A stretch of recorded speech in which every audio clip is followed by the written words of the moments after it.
श्री भक्तमाल में प्रभु प्राप्ति के मार्ग का अनुसरण करने वाले भक्त श्री सगर जी।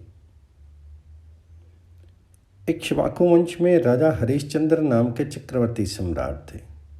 उनके पुत्र का नाम रोहित था। रोहित से हरित का और हरित से चंपक का जन्म हुआ, जिसने चंपापुरी बसाई। चंपका सुदेव, सुदेव का विजय, विजय का भरुक, भरुक का वृक और वृक का पुत्र हुआ बाहुक। शत्रु ने बाहुक से राज्य छीन लिया तो वे अपनी पत्नी के साथ वन में चले गए। वन में जाने पर बुढ़ापे के कारण जब उनकी मृत्यु हो गई तो उनकी पत्नी भी उनके साथ सती होने को उद्यत हुई, परंतु महर्षि और को यह मालूम था कि रानी गर्भवती है, अतः उन्होंने उन्हें सती होने से रोक दिया। जब उनकी सोतों की ये मालूम बात हुई तो उन्होंने रानी को भोजन में विष मिला करके दे दिया, परंतु ईश्वर कृपा से घर पर उस विष का कोई प्रभाव नहीं हुआ और विष अर्थात गार सहित बालक का जन्म हुआ था। अतः वह बालक सगर नाम से प्रसिद्ध हुआ। सगर चक्रवर्ती सम्राट थे। उन्हीं के पुत्रों ने पृथ्वी खोद करके समुद्र बना दिया था।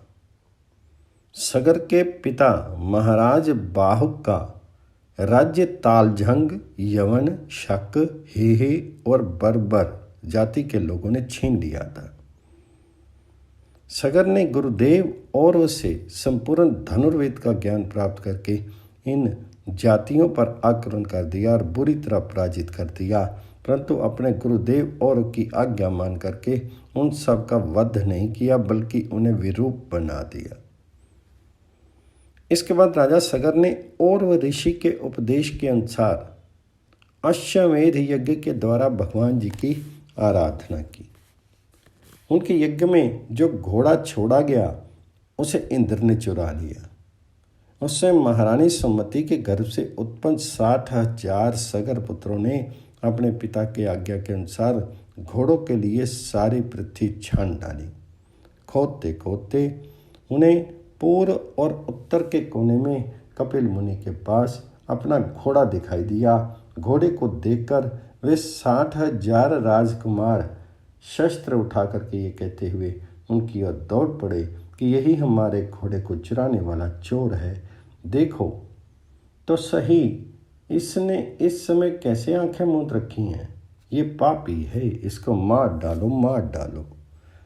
उन उद्दंड राजकुमारों ने कपिल मुनि जैसे महापुरुष का तिरस्कार किया था, जिसके कारण उन सब के शीर में ही आग जल उठी और वे सब के सब क्षण भर में ही भस्मीभूत हो गए।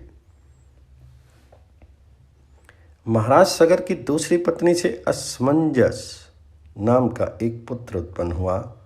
असमंजस पूर्व जन्म के योगी थे, अतः उन्होंने वन में जाकर के योग मार्ग का अनुसरण किया। असमंजस के पुत्र का नाम था अंशुमान। वे अपने पिता में महाराज सगर का आज्ञाकारी था। उनकी आज्ञा से अंशुमान घोड़े को ढूंढने के लिए निकला। वह भी उसे ढूंढते ढूंढते कपिल मुनि के आश्रम पर पहुंचा। वहां उसे अपने चाचाओं के शीर की भस्म, यज्ञीय अश्व और भगवान कपिल मुनि के दर्शन हुए। अंशुमान ने उनके चरणों में प्रणाम किया और एकाग्र मन से उनकी स्तुति की।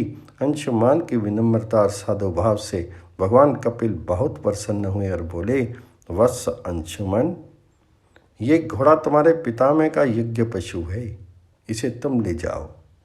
तुम्हारे भस्मीभूत हुए चाचाओं का उद्धार केवल गंगा जल से होगा और कोई उपाय नहीं है। अंशुमान ने बड़ी नम्रता से उन्हें प्रसन्न किया और उनकी परिक्रमा करके वे घोड़े को ले आए। राजा सगर ने उससे यज्ञ पशु द्वारा यज्ञ की शेष क्रिया पूरी की और अंशुमान को राज्यभार सौंप स्वयं विषयों से निष्प्रेह और बंधन मुक्त हो गए। उन्होंने महर्षि और के बतलाए मार्ग से परम पद की प्राप्ति की।